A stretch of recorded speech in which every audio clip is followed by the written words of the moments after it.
enfants. On m'a chargé donc d'animer cette table ronde avec nos 4 invités. Et je les remercie également parce qu'elles ont travaillé leurs interventions. Donc, voilà. Petite chose avant qu'on rentre vraiment dans le vif du sujet, si on respecte notre timing, on essaiera d'avoir un temps d'échange avec vous dans la salle à la fin. Donc si vous avez des questions, des remarques qui vous viennent au fur et à mesure quand nous allons parler, je vous invite à pouvoir les noter comme ça tout de suite quand on arrive au temps d'échange. Vous avez de quoi nous dire quelque chose, on ne vous prend pas au dépourvu. Voilà. Maintenant, je sais qu'après il sera tard, j'ai vu qu'il y avait un buffet indiqué à la fin, donc on verra si vous avez pas trop faim à la fin. Voilà. Alors, pour commencer, en fait, je voulais faire le lien avec Joël, qui vous a présenté des albums. Comme ça, on fait une transition un petit peu en douceur. Et vous parlez d'un album qui s'appelle Mon bébé, de Jeannette Winter, paru chez Gallimard Jeunesse. Donc, déjà un album qui a paru il y a pas mal de temps. Je ne sais pas si certaines le connaissent et l'utilisent.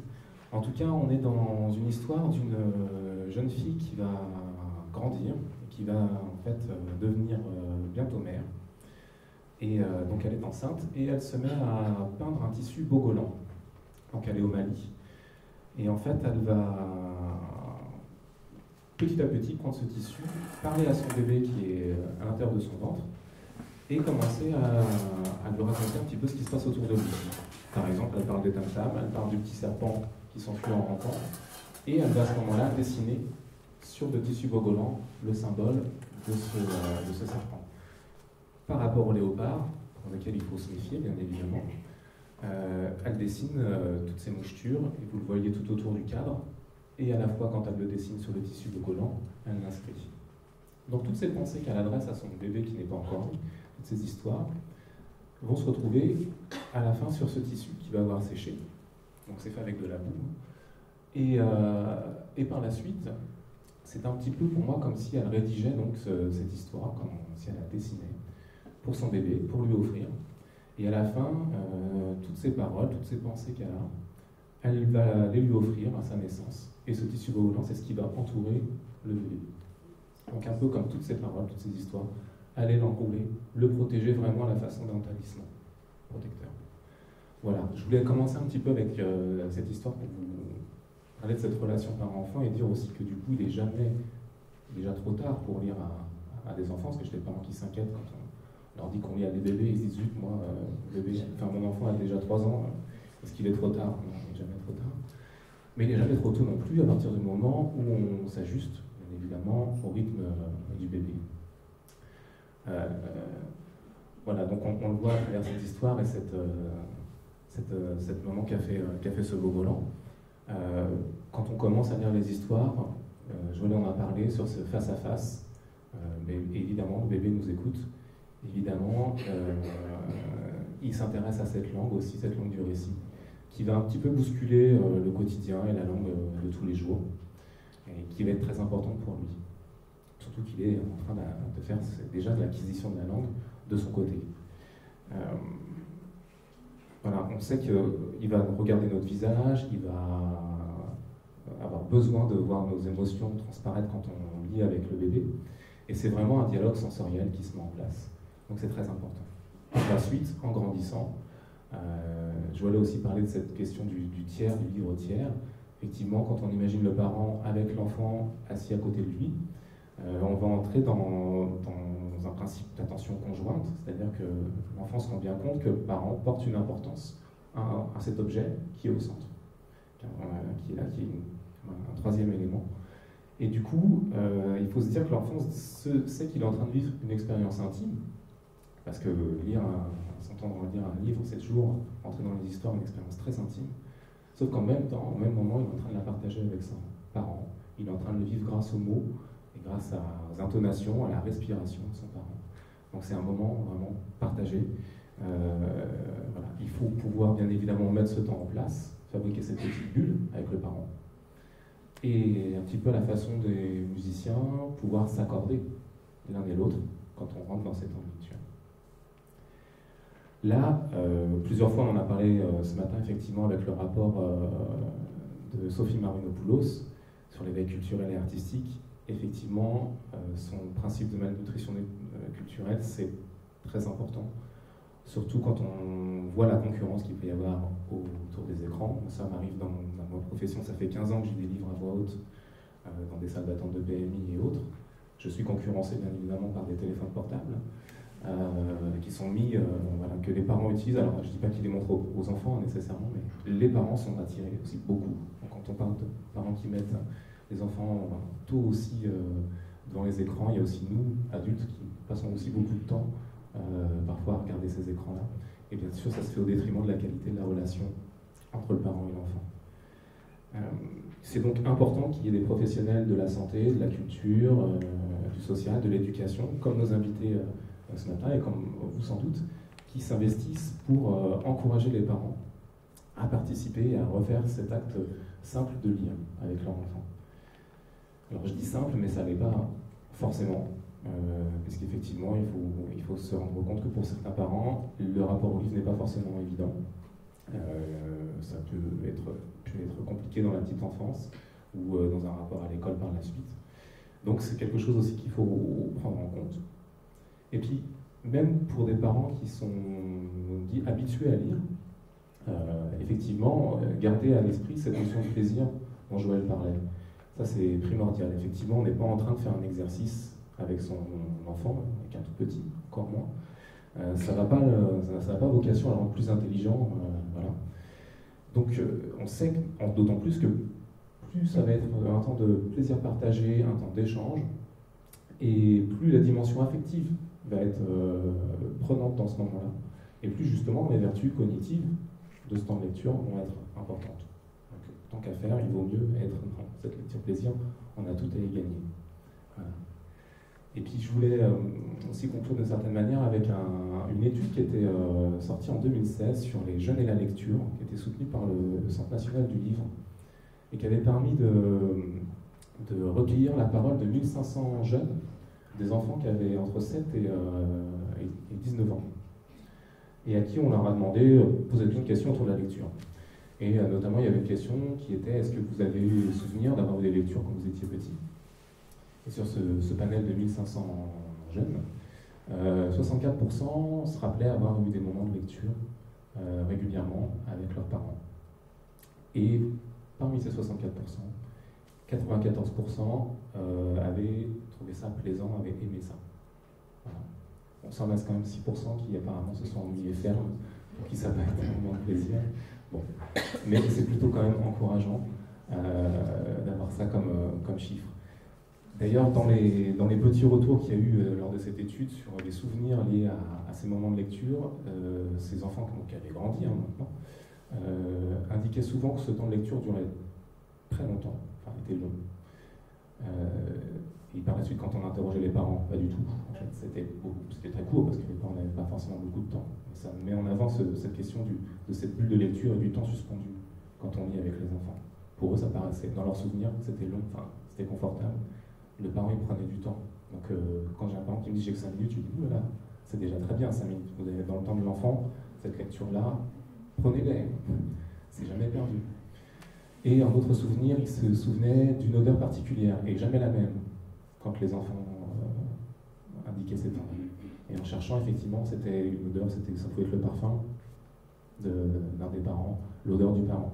Voilà. Donc, comme quoi aussi lire, quand on parlait de sensorialité, des années après, des jeunes nous indiquent qu'ils se rappellent d'une odeur liée à des temps de lecture. Donc ça, c'est... Voilà, donc, dire à quel point la mémoire est importante, et quand vous lisez à des tout petits, après parfois on se dit, zut, nous on les a parfois entre 0 et 3 ans, qu'est-ce qu'ils vont garder de ces moments-là? Voilà, ils en gardent pas mal de choses. Donc il faut vraiment avoir confiance, en fait, c'est vraiment bénéfique.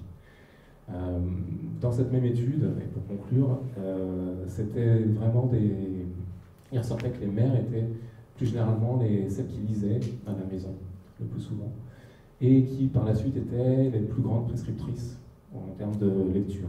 Plus tard à l'école, elles encouragent les enfants à lire, à emprunter des livres, tout ça. Donc du coup, c'est l'occasion aussi ce matin, entre autres, de se poser la question quand on parle de la relation, de la construction du lien parent-enfant à travers la lecture, de s'interroger et se questionner maintenant, qu'on a en 2019, sur la place du père aussi, dans ces échanges et dans cette construction. Voilà. Voilà pour moi, le temps passe, donc je vais passer la parole du coup à Hélène Bray. Donc vous êtes directrice d'un multi-accueil à Villars-les-Dombes. Vous connaissez bien le prix Graines de lecteur. Et vous avez mis en place un espace dans votre structure qui permet à des parents et à des enfants de se rencontrer autour des livres. C'est ça. Je vous laisse la parole. Merci. Bonjour. Je suis directrice du multi-accueil de Villars-les-Dombes depuis maintenant 1 an et demi, association Léo Lagrange qui gère la gestion de cette structure.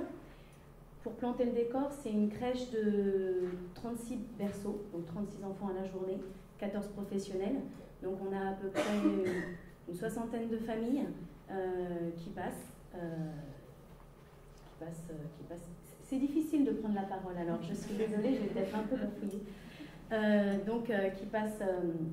Qui passe à la crèche.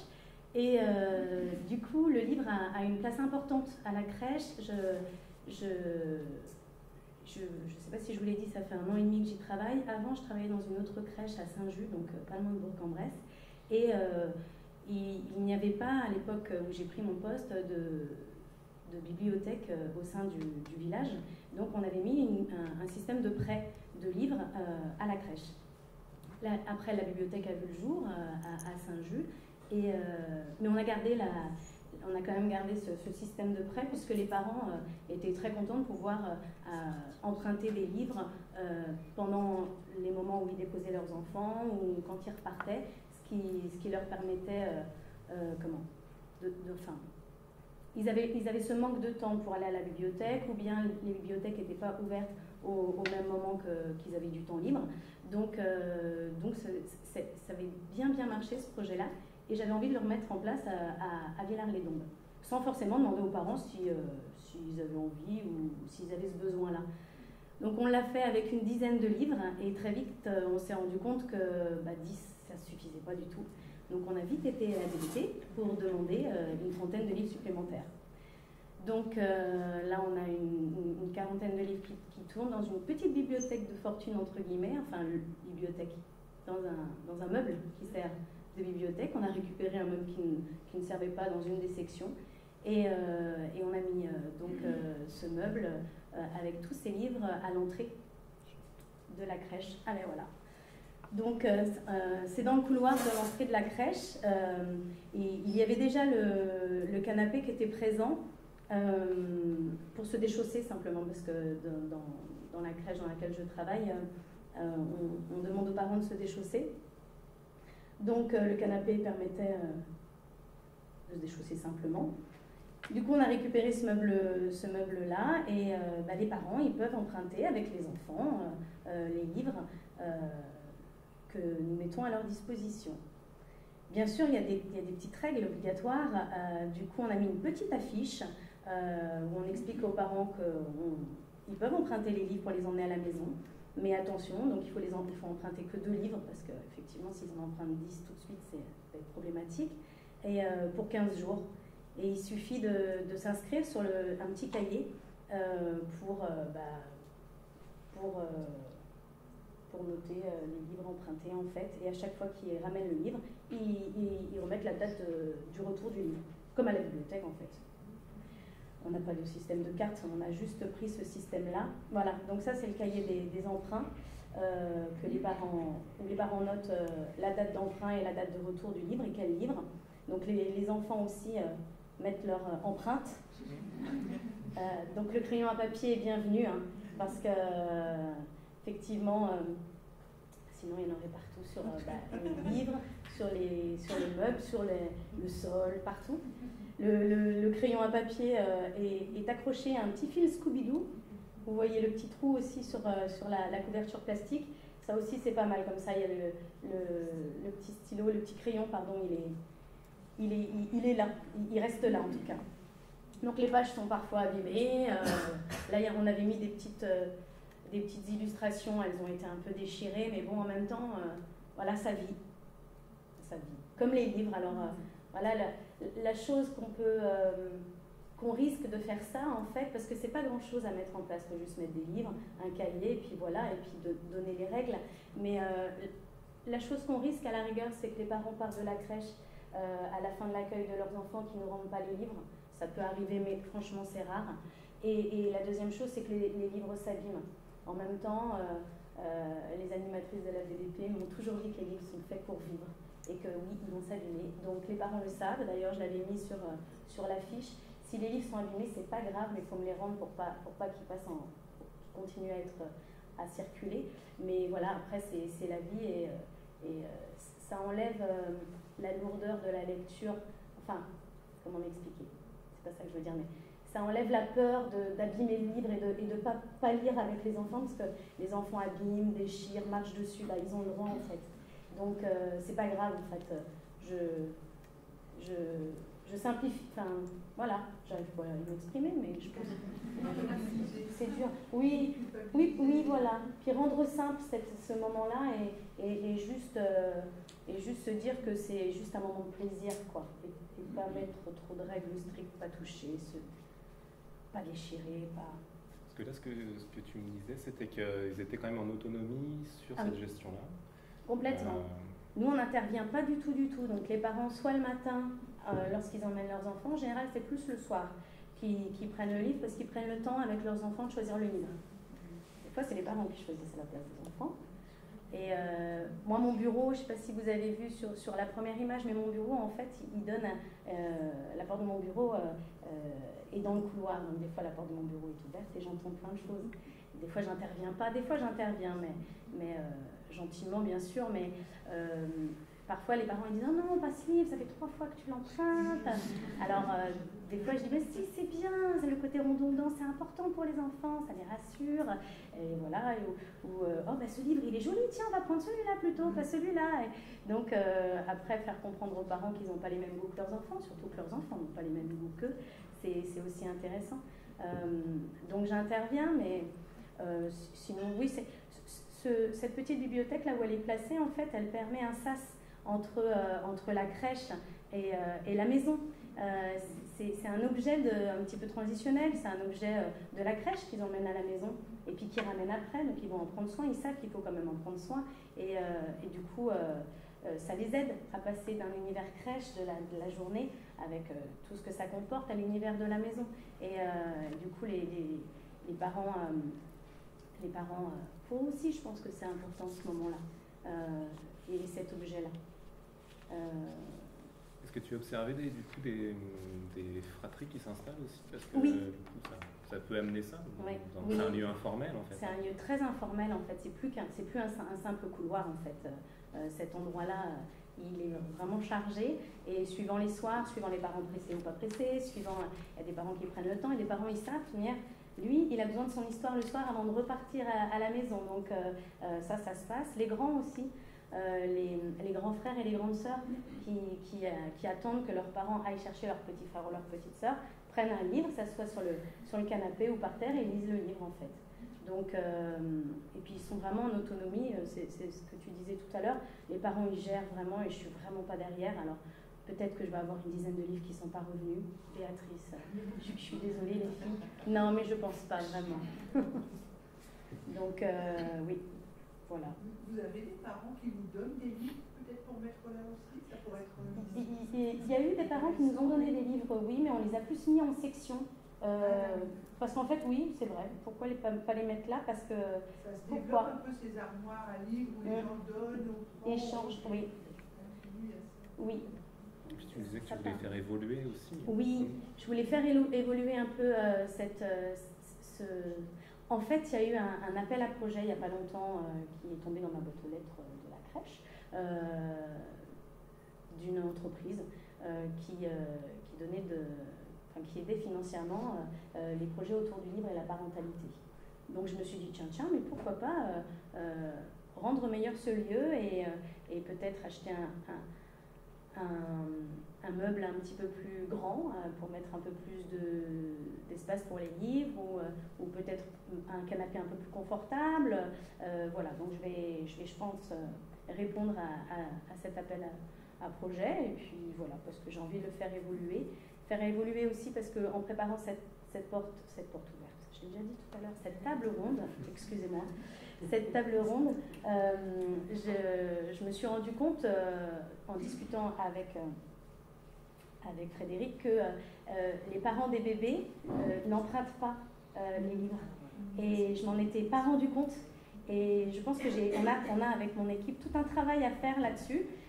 Parce que pourtant elles lisent chez les bébés, donc il va vraiment falloir qu'on insiste, peut-être mettre une affiche supplémentaire ou une petite phrase pour dire que c'est ouvert à tous, même aux bébés. Voilà, ça c'est quelque chose que je vais faire évoluer grâce à cette table ronde ce matin. J'aurais pu savoir si les professionnels prennent ces livres-là pour les lire aussi. Alors en fait, on en a des livres qu'on emprunte aussi à la BDP.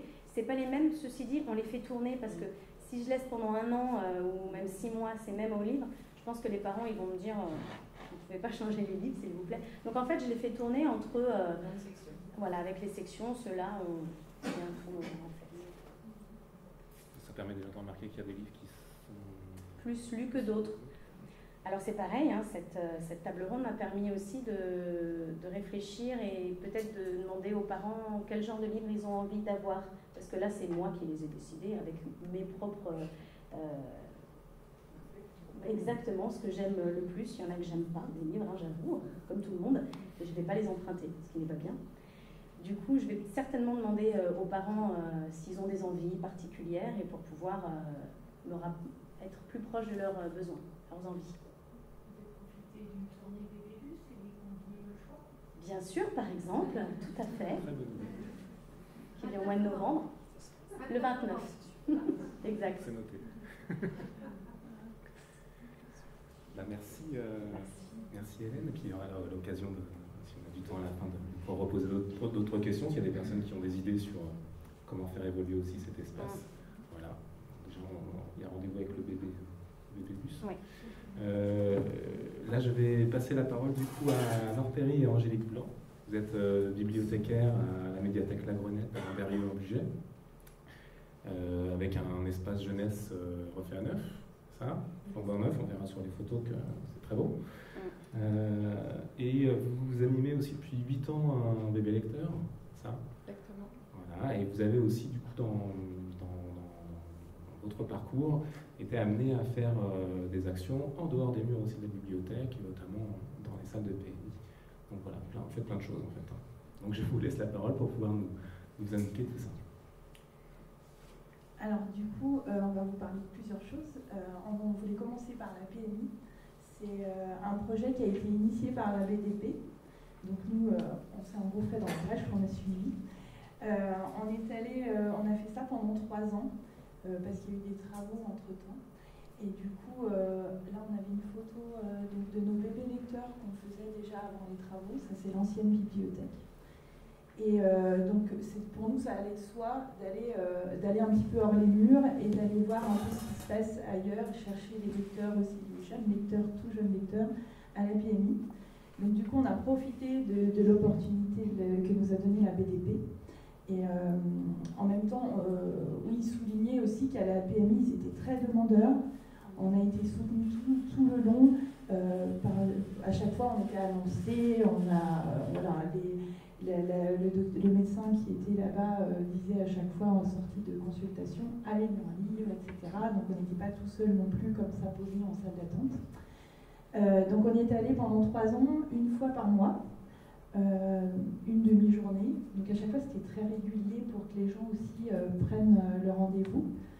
Et donc on est allé lire avec des livres de la BDP.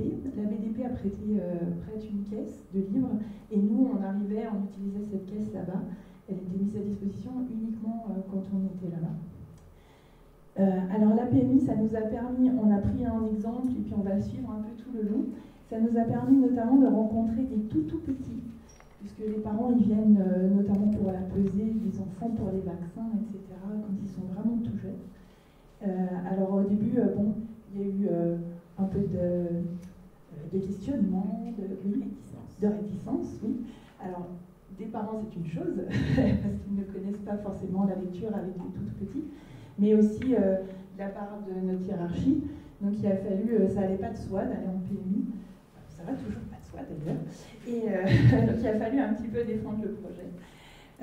Alors on a rencontré notamment une petite fille qu'on va suivre tout le long de notre intervention qui s'appelle Miranda, et on l'a rencontrée, elle avait 20 jours, Miranda, en salle d'attente, et là on la voit, alors on pas très bien. Voilà, pas très bien, oui. On la voit toujours en fait, c'est pour ça qu'on a pris Miranda, on a pu avoir des retours. Elle a désormais 3 ans. Et Miranda, à 20 jours, elle est arrivée en salle d'attente donc pour voir si elle se développait correctement, etc. Et la maman nous a vu arriver avec des livres. C'est immense. Qu'est-ce que c'est que ce truc? Et en fait, elle n'aurait pas eu l'idée de lire des livres si jeunes. C'est une dame qui lit beaucoup, hein, qui adore les livres, mais par contre, elle n'aurait pas eu l'idée de lire avant l'école. Donc on est arrivé, on a semé un peu notre petite graine, on lui a parlé de ce qu'on faisait à la bibliothèque, et elle a pu vraiment constater les interactions qu'il y a eu avec sa fille pendant qu'on lisait. Parce que voilà, bon, on ne discute pas un jour, hein, mais il y a, voilà, comme disait Joël Turin tout à l'heure, les réactions, les grands yeux qui arrivent, les bras qui bougent, tout ça, les membres, etc. Et c'est vrai que, elle s'est dit, tiens, mais pourquoi pas? Et du coup, on l'a retrouvée encore ensuite. Alors, pour généraliser un petit peu, on a regardé un petit peu, parce qu'à chaque fois, nous, on prend des notes pour tout. D'ailleurs, on a encore des papiers. Et pendant 3 ans, on a observé qu'il y avait ses parents qui étaient déjà lecteurs, mais qui n'auraient pas lu Tout jeunes enfants. Donc ça, c'est une chose, l'importance aussi du dialogue. On ne va pas que lire, en fait, surtout en PMI, vu qu'ils sont tout petits. On a le parent et il faut déjà approcher l'enfant en approchant le parent. Donc il y a le dialogue avec les parents. Et on a pu en constater pour la grande majorité qu'ils auraient non seulement pas lu pour les tout petits, même pour des gens lecteurs. Et puis on a pu aussi voir que, ils étaient très étonnés des réactions des enfants. Et du coup, de l'apaisement aussi, parce qu'on peut mis aussi les vaccins, c'est moins rigolo. Donc en sortant, allez, on va lire un petit livre et on voit que voilà, il se calme, il se pose. Donc c'était vraiment un temps posé. Alors je vous l'ai dit, on était très bien accueillis par le personnel, et on avait aussi un coin dédié. Donc elles ont investi, il y a eu un investissement, des achats de poufs, de choses comme ça, on avait vraiment un lieu dédié. Voilà pour la PMI. Alors on va suivre maintenant Miranda, qui est revenue ensuite à la bibliothèque. Voilà, donc suite à la discussion notamment avec la maman de Miranda, mais avec d'autres parents, on a pu se rendre compte que les parents, on semait la petite graine, comme a dit Laure tout à l'heure, et que les parents prenaient connaissance de l'animation bébé lecteur qu'on proposait déjà avant, et donc ces parents osaient franchir la porte de la bibliothèque pour accéder à une lecture pour leurs tout petits, à un temps rien qu'à eux, parce qu'on appelle ça les bébés lecteurs, mais le contenu de notre animation fait que le parent a une place à part entière dans cette animation, puisque nos bébés lecteurs, ils sont constitués en 2 temps. Donc le premier temps, c'est une lecture à 2 voix, donc de Laure et moi, entre 10 et 15 minutes, où là on fait des lectures à haute voix, avec toujours le support livre. On propose également quelques comptines, des jeux de doigts. On fournit à tous les parents qui viennent avec leurs enfants une petite feuille du déroulé de la séance, avec tous les titres qu'ils pourront conserver pour éventuellement les avoir plus tard, avec les paroles des comptines et les petits gestes des jeux de doigts, pour qu'ils puissent le faire avec nous. Et dans un deuxième temps, ce temps qui complète les 40, 45 minutes, 50 minutes selon de la séance, là on a un temps où on propose à tous les gens qui sont installés des caisses de livres. Et Laure et moi, on arrive au milieu de ces gens, on va s'asseoir avec eux et on essaye de voir tous les parents et tous les enfants, que chacun ait vu, ou Laure ou moi, parce que c'est compliqué de voir tout le monde si on veut consacrer un peu de temps. Et on leur propose une lecture s'ils le souhaitent, s'ils n'osent pas lire à leurs enfants. On discute avec le parent d'une éventuelle question autour de la lecture ou autre du développement de l'enfant, autant qu'on peut répondre. Voilà, tout ça pour dire que le parent, pour nous, il a vraiment sa place dans cette animation et c'est vraiment très important de lui consacrer du temps parce que je pense que les enfants, les bébés sont un public captif et du coup, si on ne transmet pas aux parents, eux-mêmes ne pourront pas proposer à leurs enfants. Donc en créant vraiment cet esprit, ce climat de confiance qu'on espère instaurer lors des séances ou même à la PMI, certains enfants sont revenus, dont Miranda, dont la première photo avec sa maman est en haut à gauche. Donc c'était une photo prise par la grand-mère lors des premiers bébés lecteurs de Miranda, qui avait 5 mois, je crois, si je me trompe. Voilà, donc elle était venue avec sa mamie, donc la maman avait dit à la mamie, accompagne-nous, vraiment, tu verras la réaction de Miranda, elle est énorme, enfin, c'est très impressionnant. Donc voilà, à savoir aussi que cette maman s'est inspirée de nos propositions de lecture lors des séances pour constituer ensuite la bibliothèque de sa fille. C'est-à-dire que c'est aussi source pour tous ces parents que l'on peut voir, avec lesquels on peut discuter, source d'inspiration, et ils ont parfois peu de connaissances dans la littérature jeunesse, qui est quand même très fournie, on y trouve de tout. Donc en fait, avoir peut-être parfois l'avis de personnes qui connaissent un petit peu mieux, entre guillemets, le milieu, ça peut être rassurant pour le parent aussi d'avoir quelques titres en tête et de savoir que ceux-ci, en général, ils fonctionnent très très bien avec les enfants. Alors du coup, Miranda, donc elle s'est fait constituer une bibliothèque. Maman a constitué toute une bibliothèque à la maison. Et pas que, elle a constitué tout un coin lecture. Elle nous a expliqué qu'elle voulait vraiment séparer la lecture du coucher. Donc c'est le sas de décompression de la famille. Tous les soirs, c'est le coin lecture avec les livres donc acquis pour Miranda. Et là, on la voit avec sa copine Nima, voilà, qui vient aussi au bébé lecteur du coup. Donc, on amène tous les copains au bébé lecteur. Alors, la maman, donc on a interviewé pour l'occasion et qui sera là cet après-midi, elle nous a dit que donc, pour elle, elle était très fière parce que Miranda respectait vraiment l'objet livre. Il y avait un rapport très particulier avec le livre. Elle est respectueuse et ce temps-là, il est indispensable pour eux. Elle nous a dit, on oublie de temps en temps de se brosser les dents, mais jamais de lire le soir. C'est vraiment le sas indispensable. Voilà. Autre point important aussi, dont vous a parlé la maman de Miranda, c'est le lien social qui s'est créé dans ces deuxièmes temps, où là, elle a pu discuter aussi avec d'autres mamans, avec les copines aussi, mais avec d'autres mamans, et puis ils voient leurs enfants, ils voient l'évolution. Tiens, là, il dévore le livre, là, elle sait tourner les pages, ah, toi, pas encore, enfin voilà. Il y a vraiment un lien qui se crée entre elles aussi. Donc c'est un moment vraiment... on en était déjà persuadés, mais du coup, là, maintenant, on tient.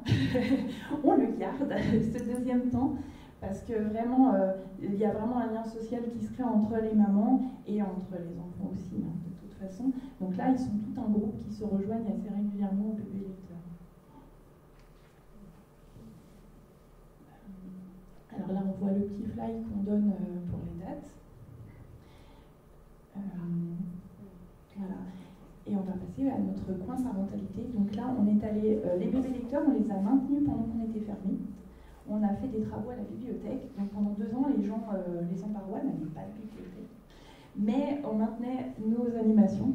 Donc on a vu tout à l'heure des photos hors les murs. Les bébés lecteurs étaient à l'extérieur. Et nous, on a pu maintenir les interventions en PMI, en crèche, etc. Alors, on va vous présenter un peu le nouveau coin tout petit qui a vraiment été pensé, enfin, on espère, correctement. Donc voilà, suite à ces constats d'intérêt des parents, des tout-petits pour la littérature et notre volonté de vraiment faire bouger les choses dans ce domaine, on a jugé utile, en repensant la bibliothèque, voilà, on a quand même eu la chance d'accéder à toutes les réunions de préparation au chantier de la nouvelle bibliothèque, des travaux de la bibliothèque, puisque c'est une réhabilitation qui a eu lieu. On a émis le désir et l'importance d'avoir un espace dédié aux tout petits dans notre structure et plus généralement aux familles. C'est-à-dire que voilà, un lieu cocooning adapté aux tout petits et aussi aux parents ou aux professionnels de la petite enfance. D'où cet espace qu'on appelle l'espace petite enfance et le coin parentalité. Donc voilà, la volonté a été aussi de créer un fonds dédié aux parents ou à tout professionnel de la petite enfance, personne désireuse de connaître des choses sur le tout petit, en créant une étagère, donc la première étagère contre le pilier de droite, l'étagère blanche. Donc là, c'est des des livres documentaires, à destination du public adulte. Et ce sont des documents qui regroupent à la fois des pistes de réflexion sur la psychologie de l'enfant, le développement psychologique ou le développement psychomoteur de l'enfant, tout ce qui est autour de la puériculture, de la grossesse et de la maternité. Voilà, tout ce qui serait qu'on estime susceptibles d'intéresser en fait les futurs parents ou les parents de jeunes enfants. Donc on l'a mis dans cet espace-là, à côté de l'espace tout petit, avec des bacs adaptés pour les 0-3 ans, parce qu'on s'est dit que c'était un lieu voilà, qu'on souhaitait devenir une petite habitude pour ces parents qui peuvent venir s'installer, puisqu'il y a un canapé voilà, sur la gauche. Il y a différents types d'assises, des poufs, des transats. On a souhaité avoir des transats et des doumous, des tapis, pour que les enfants puissent ramper tranquillement, sans se blesser, qu'ils puissent être installés et que les parents puissent aussi avoir les bras disponibles pour choisir les documents et avoir un document. Donc voilà, ça a été assez réfléchi, on est assez content du résultat.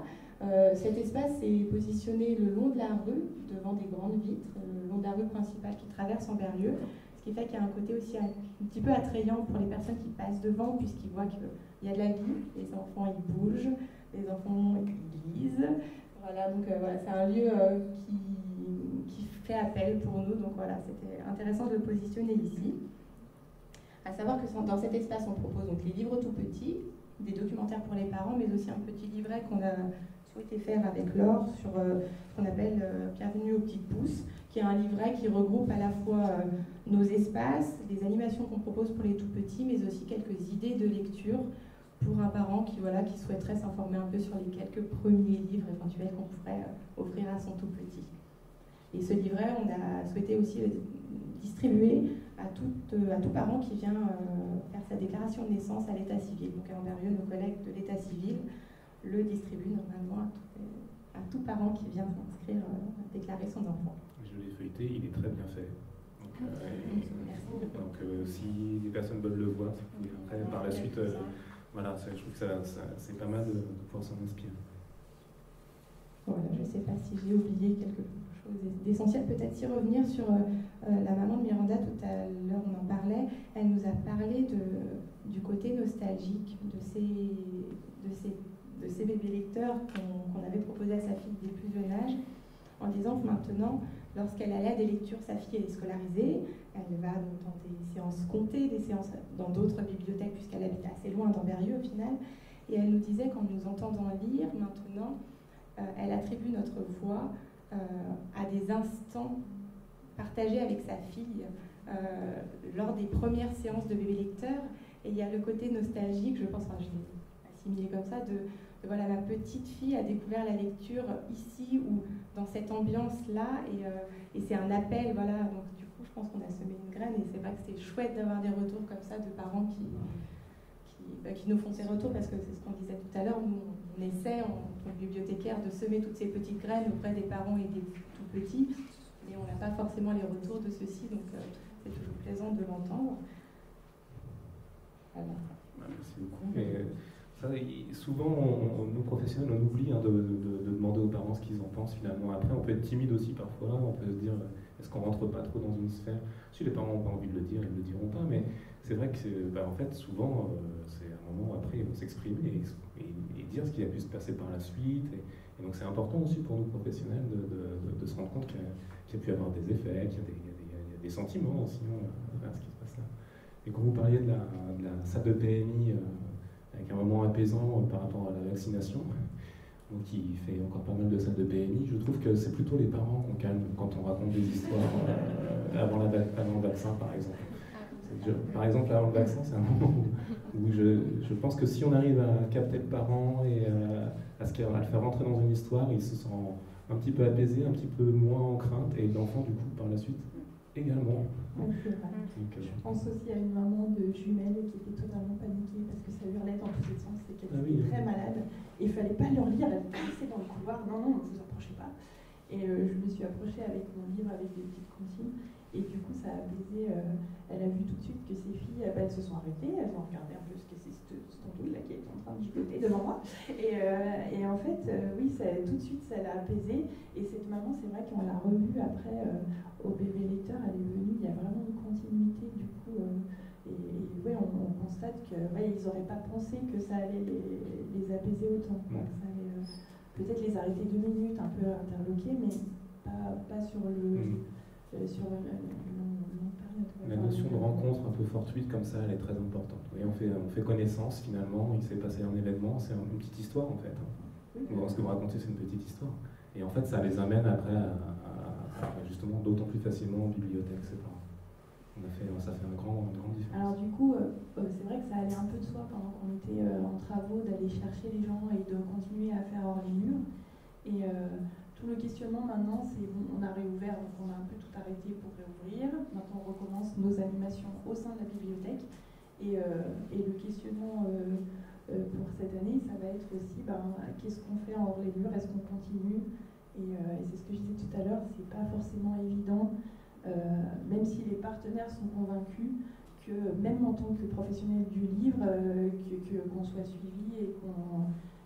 Bon, les élus, c'est une chose, ils sont peut-être pas du métier, donc il faut les convaincre, mais voilà, ça va pas de soi non plus pour tous les professionnels. Donc ça va être toute la gageure pour poursuivre. On a des beaux lieux, certes, mais pour que les enfants y rentrent, il va falloir aller les chercher. Merci beaucoup. Je vais passer la parole maintenant à Isabelle Stouff, qui est enseignante avec des petites et moyennes sections, c'est ça? Oui. À Jacent-Rieuty. Et depuis 2 ans, vous participez à Graines de lecteur? Oui, moi je suis arrivée sur l'école il y a 2 ans. Avant, j'étais à Paris, à Vierzon, à Châteauroux, et je suis arrivée dans la région. Et j'ai installé ma classe à l'école maternelle de Jacent, donc pour la 2e année. Je me suis mis dans le banc de la foule de mes collègues qui m'ont dit, dans les projets, il y a ça, ça, ça, et Graines de lecteur. J'ai dit, d'accord, allez, on fait Graines de lecteur. Alors, pour l'avoir fait l'année dernière, et pour vivre l'expérience d'aujourd'hui, et pour avoir fait un suivi aussi avec la bibliothécaire de la médiathèque de Jacent, je ne recommencerai pas du tout de la même manière cette année, ça c'est certain. L'année dernière, j'ai présenté mes albums, un à un, on les a lus 1 fois, 2 fois, et puis elle est venue, on a fait voter les enfants. Cette année, on travaillera vraiment différemment, donc ça a du bon de se mobiliser autour du livre. Nous, les enfants, l'école est obligatoire depuis 3 ans, donc à partir de l'âge de 3 ans. Donc les enfants, si on leur propose le livre, ce n'est pas les familles qui vont se mobiliser pour aller vers le livre, c'est nous, enseignants, dans les classes, on va imposer notre livre ou nos livres. L'accueil des enfants des 3-4 ans, j'ai eu beaucoup d'élémentaires, c'est ma 2e année en maternelle, je me suis rendu compte combien il était difficile pour un enfant d'entrer dans la classe. Et le pire du pire, c'est d'y retourner après tous les jours. Et là, c'est compliqué pour eux. Donc, j'ai installé une caisse avec des livres à côté du coin dinette. Les enfants sont accueillis pendant 10 minutes. Les parents ont le droit de rentrer dans la classe pendant 10 minutes le matin. Je les invite, il y en a beaucoup qui s'arrêtent à « je mets les chaussons à mon enfant dans le couloir et puis je lui fais un bisou, un câlin et puis je ne passe même pas la porte malheureusement, donc je les attire avec tout ce que je peux. » Et on a installé avec l'ADSEM cette caisse de livres et les enfants, pour le coup, viennent s'y installer. Là, on voit des enfants qui viennent de se lever de la sieste, qui expliquent qu'il n'y a pas beaucoup encore d'enfants, et ils ont installé tout seuls leur petite chaise autour de la caisse et ils se livrent, ils se racontent les histoires, ils se les lisent. Je ne vous cache pas qu'au bout de 10 minutes, on a eu une pile qui a dégringolé de livres, ça les a beaucoup fait rire, mais voilà, le livre en lui-même est accessible aux enfants. Et quand l'accueil est un peu compliqué pour les enfants, quand c'est douloureux pour la famille, parce que je me suis rendu compte combien il était douloureux pour les mamans surtout, de laisser leur enfant à la première rentrée, on les invite à aller prendre un livre, à choisir un livre. On en a des plus courts, des plus longs, des documentaires, des albums. On en a mis vraiment plusieurs. Et je les invite à s'installer sur un banc ou de prendre une chaise et de prendre le temps de lire, de regarder, d'ouvrir le livre.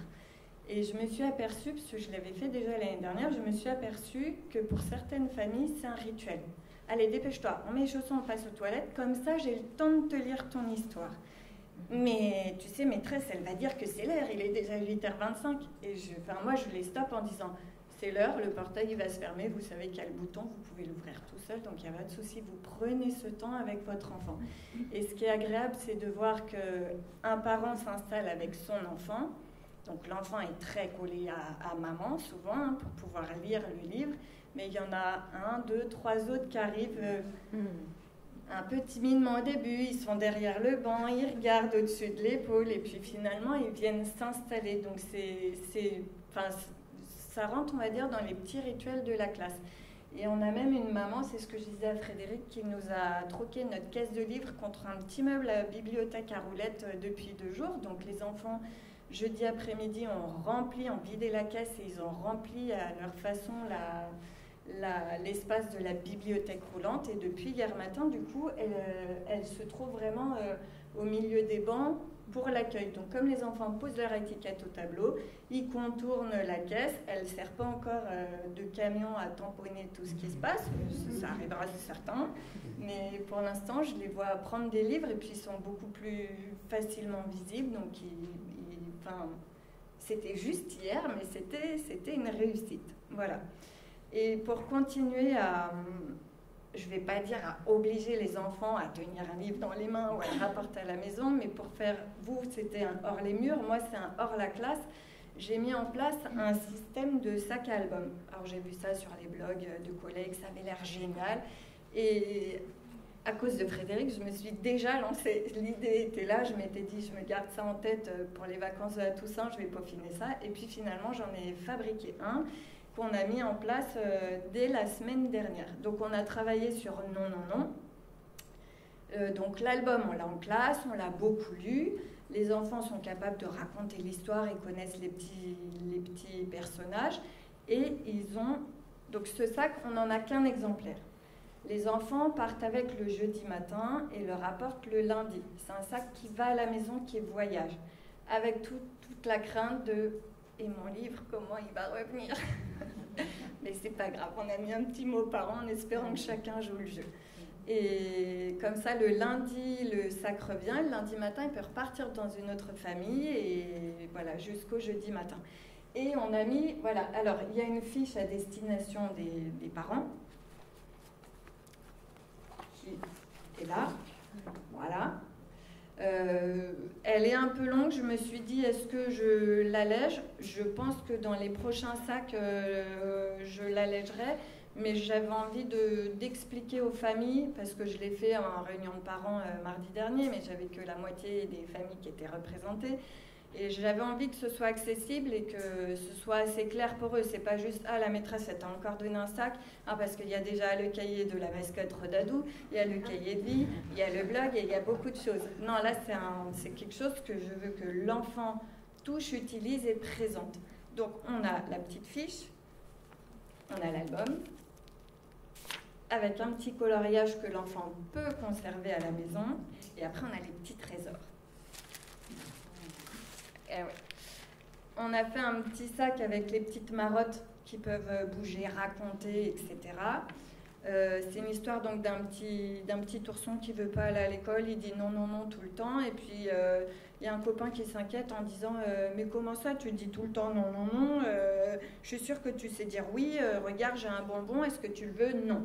Donc il y a une histoire de bonbons, donc on a réalisé des petits bonbons là à distribuer aux personnages. Et après, comme j'ai des petits moyens, pour les moyens je sais que c'est beaucoup trop facile, mais pour les petits ça l'est pas toujours, il y a des petites pièces de puzzle qu'on assemble 2 à 2.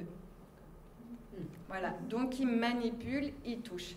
Et ce qui était rigolo, c'est que donc j'ai lancé mon sac, les enfants alors eux ils sont fans, j'en ai 26 qui lèvent le dos en disant moi, est-ce que ça peut être à mon tour? Il y en a qui l'ont eu et qui veulent déjà leur avoir, alors on explique que non, va falloir attendre, que les copains ils vont en avoir aussi. C'est le sac à bonbons, je pense. C'est le sac avec les bonbons. Oui, mais enfin, ils savent que ce sont des faux. Hein. On la présente en classe. Et du coup, les familles, quand elles voient le sac accroché au porte-manteau de l'enfant, l'enfant tout fier en disant « Ce soir, c'est moi qui ai le sac à album ». Et j'ai été surprise de voir qu'il y a eu... Enfin, j'ai eu 2 familles, parce que là, il a déjà fait 4 voyages. 2 familles qui... Enfin, les parents ne peuvent pas se retenir pendant que l'enfant met ses chaussures. Le parent, il ouvre le sac et il regarde. Et c'est quoi les petits trésors? Et raconte. Et enfin, c'est hyper plaisant. Mais du coup, je leur dis... Gardez ça pour la maison. Et du coup, ils repartent. Voilà. Et les retours que j'ai eus sont très positifs. Et tellement positifs que j'en ai parlé à mes 2 collègues de petite et moyenne section, ce sont les 3 classes de petits moyens.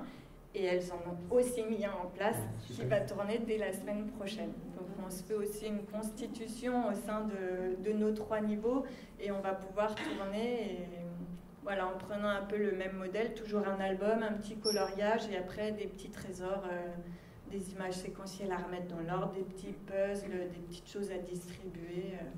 Voilà. Donc pour l'instant, le retour est plutôt positif.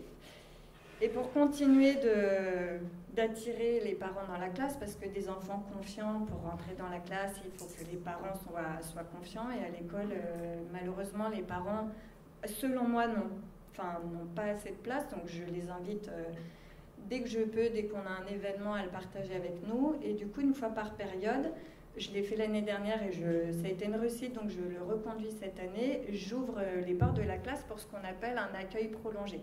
Donc les enfants cuisinent la veille, on propose un morceau de gâteau, un café, un chocolat aux parents. Et après, on propose aux familles qui sont disponibles, 10 minutes, un quart d'heure jusqu'à 1 heure, de venir jouer à des petits jeux de société ou les jeux sur lesquels on travaille en ce moment. Ou alors à prendre un livre et à lire avec je ne vais pas dire avec leurs enfants, parce qu'il y a toujours... le livre, c'est un aimant à enfants. Donc ils sont toujours 3, 4, 5, 6. Et par contre, ce que j'ai pu remarquer, moi, qui m'a étonnée avec des enfants de petite et moyenne section, parce qu'avec mes élémentaires, on est face à eux, mais ils ne sont pas là à s'agglutiner. Mais les petites 3-4 ans, ils ont besoin de toucher le livre et même de se lever du coin regroupement, et puis ils viennent se coller à la jambe, et puis s'ils peuvent, ils viennent grimper sur les cuisses, ou ils écartent nos jambes pour pouvoir être collés à nous. Donc, j'ai pu voir et observer le matin à l'accueil, quand une famille prend le temps de lire, que ce moment de lecture autour de l'outil, pour moi en tant qu'enseignante, de l'outil livre, c'est aussi ça fait vraiment un lien, mais un lien physique du parent ou de celui qui raconte l'histoire avec l'enfant. Et ça, j'ai été assez frappée de vivre une expérience avec des élémentaires et de passer en maternelle. Ça m'a sauté aux yeux assez rapidement l'année dernière. Voilà. Super, merci beaucoup Isabelle. Et moi, je trouve ça très encourageant qu'une maman vous ait amené un meuble. Oui.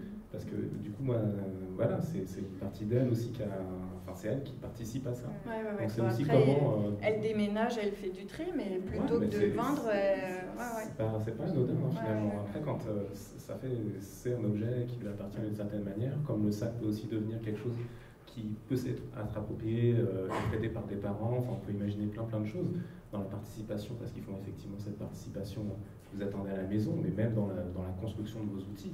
On peut tout à fait imaginer même que des parents se mettent à participer avec vous. Donc voilà, c'est le début, mais c'est vrai que c'est encourageant, et puis avoir effectivement toujours... Il faut leur donner envie. Voilà, après, les enfants, ils suivent tellement facilement que... Et puis vous faites preuve d'ouverture du coup sur l'accueil, donc c'est déjà très bien. Merci beaucoup.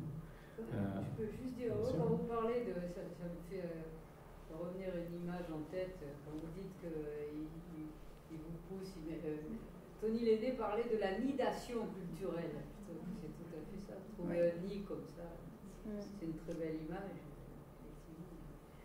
Et donc il n'y a qu'un seul sac et un seul livre?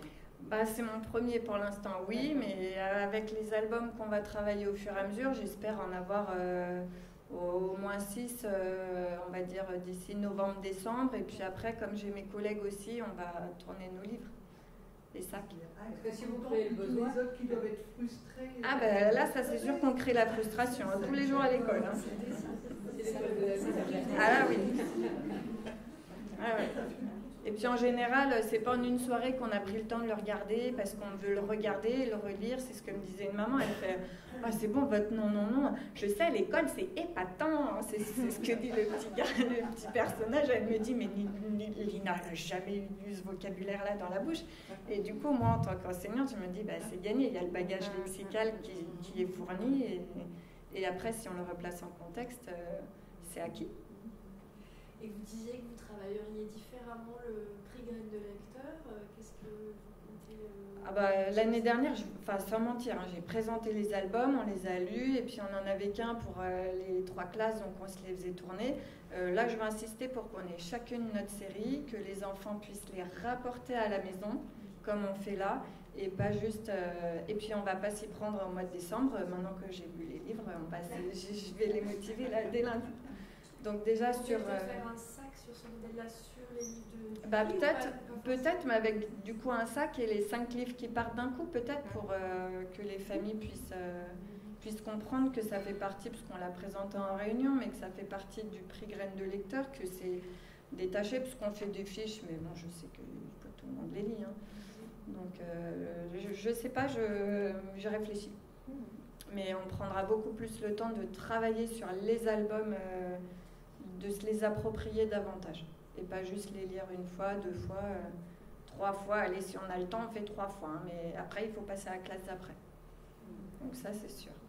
Par contre, le fait que la bibliothécaire vienne à l'école, les fasse voter, c'est eux qui mettent leur petit bulletin de vote, ça, on va le conserver parce que c'est un moment qui est chouette avec eux.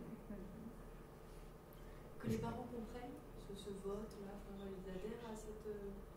L'année dernière, je crois qu'ils n'ont même pas trop su. Ah, d'accord.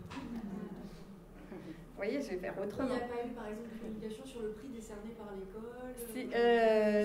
Si, non, les parents le connaissent parce qu'il y a des enfants qui... On a été à la médiathèque, on a fait notre première sortie mardi. Comme je disais, je suis zinzin de déjà sortir avec mes petits 3-4 ans qui font encore pipi dans la culotte et compagnie. Mais allez, j'ai emmené tout le monde à la médiathèque et ça s'est très bien passé. Et il y a des livres, des enfants qui disaient « Ah, mais je l'ai !» Et il y avait le petit autocollant Graines de lecteur, et Jennifer de la médiathèque me disait bah, « C'est celui-là, c'est celui de l'année temps. » Et il y a des enfants, du coup, qui retrouvent un livre au moins de la maison dans les bacs. Ouais. Est-ce qu'il y a d'autres questions? Des remarques? Moi, je voulais rebondir sur ce qu'Hélène disait par rapport aux parents de bébés qui empruntaient fort peu les ouvrages, pas du tout. Et puis, des propositions, je me disais, est-ce qu'il peut être envisagé de présenter des petits temps de lecture au moment de l'accueil, quand vous savez que les bébés vont partir, faire une petite animation, et que les parents puissent prendre le temps de se poser un petit peu avant de partir avec leur enfant. Ça peut aussi les inspirer et les inviter à emprunter. Souvent, on dit il faut le voir pour le croire. C'est ça. Voilà, je pense que c'est ce que j'ai pas souvent, dit. les parents disent oui, mais ils n'imaginent pas leur bébé. Oui, c'est vrai. Parce qu'en passant par l'affichage ou les explications, c'est peut-être moins parlant. Après, il y a des livres dans la section des bébés, hein, et les parents le voient bien, les professionnels à la fin de la journée expliquent la journée des enfants, donc ils le disent aux parents qu'ils ont lu. Et puis, je ne l'ai pas dit tout à l'heure, mais on travaille en partenariat avec la bibliothèque de Villars-les-Dombes, et la bibliothécaire, qui est ici présente, Nathalie, se déplace dans les sections et va lire aussi des ouvrages aux bébés moyens grands. Donc ça s'est fait aussi, mais à mon avis... Ah non, parce qu'ils travaillent en fait la journée. Oui, bien sûr. Mais je pense que j'ai un travail à faire avec mon équipe dessus pour pouvoir transmettre les choses aux parents. Parce que même sur la fiche que vous avez marquée sur le que faire avec le sac à livres, la première chose c'est pour le parent, c'est lire le livre avec votre enfant. Ça paraît... pourquoi on met ça? Mais en fait si, parce que même s'il y a des livres dans la section du bébé, ça ne veut pas dire qu'on les lit à voix haute. C'est vrai. Moi j'ai beaucoup de parents qui disent moi j'ai déjà des livres pour mon bébé, ça ne veut pas dire, c'est peut-être qu'ils les posent, qu'ils les déposent. Ça veut pas qu'ils laissent le bébé y toucher, y goûter, ça ne veut pas dire qu'il lit forcément à voix haute. Et puis l'expérience que racontaient les collègues d'Amberieux sur le fait que même une lectrice, quelqu'un qui est lecteur adulte, ne se représente pas forcément le fait que dès tout petit, un enfant peut apprécier la lecture et avoir des émotions et réagir, etc. Donc, et là, ça revient sur ce que disait Joël, sur le fait que, et c'est pas qu'une question de lutte contre l'illettrisme, en fait, l'enjeu de développer la lecture dès le plus jeune âge touche tous les adultes. On n'est pas que sur des gens qui sont éloignés du livre ou en situation de difficulté par rapport au livre. Il y a encore de tels clichés sur la capacité d'un enfant à apprécier une histoire qu'en fait le travail il est à destination de probablement tous les parents en une très grande partie. C'est beaucoup plus large que juste des personnes. Ça va même plus loin que des a priori sur la qualité des livres. Les non-connaisseurs disent que c'est rien. C'est vrai. Je me suis souvent heurté à des universitaires, pas qui travaillent dans la littérature enfantine bien sûr, mais d'autres qui disent... même Daniel Salna, je me souviens d'un discours, il va quand même commencer à lire, c'est lire des classiques, c'est pas lire. Alors que voilà. Béatrice, vous voulez prendre la parole? Oui, juste pour revenir sur la lecture au bébé. Nous, on le voit, Isabelle et moi, quand on va lire chez les bébés, parce que c'est pas toujours pratique de retirer une personne de la structure pour aller dans le bus. On sait toutes les tensions, le niveau personnel qui existe dans la petite enfance. Donc, quand on fait la lecture chez les bébés, même les personnels de l'enfance sont des fois surprises des réactions du bébé.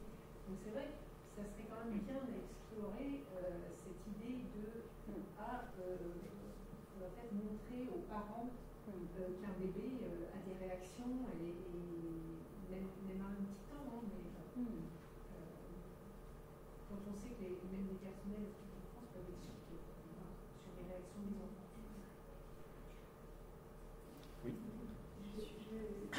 J'envie, Hélène, d'avoir un grand mur et un grand couloir, parce qu'en fait, dans ces endroits-là, on peut ne pas mettre un meuble, voire un petit meuble, voire un plus grand meuble, mais simplement des barres supports nouées au mur, avec une barre supérieure pour que le livre ne tombe pas.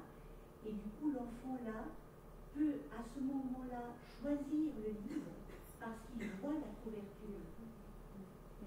Alors que, bon, un enfant peut prendre le livre, mais il n'en voit qu'1 centimètre de dos. Ou peut-être les bacs horizontaux comme ça, mais alors que quand les livres sont tous à vue et qu'il peut se dire ah oui, celui-là on m'a raconté hier soir, c'est terriblement agréable et le choix est beaucoup plus possible et le livre est plus parlant d'entrée.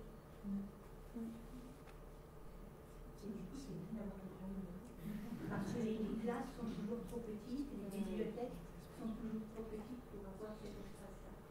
Moi j'ai un mur rond. Même s'il désespère, il n'est pas droit son mur. On va prendre son livre plus loin du canapé et la porter jusqu'au canapé.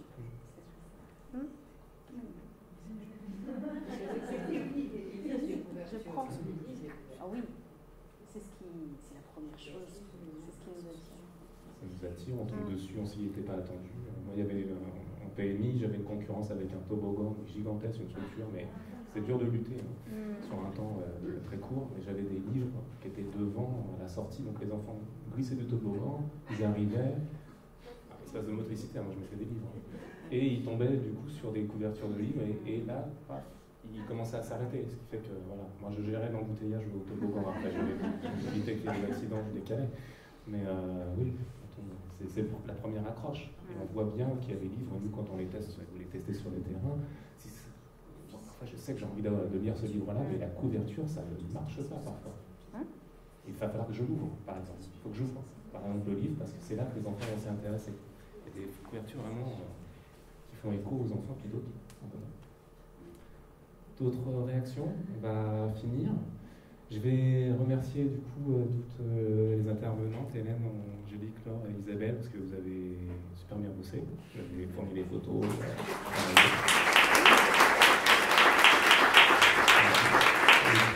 Pour l'accueil, merci aussi à Béatrice qui nous a accueillis hier. Voilà, et on va conclure pour cette matinée. Voilà.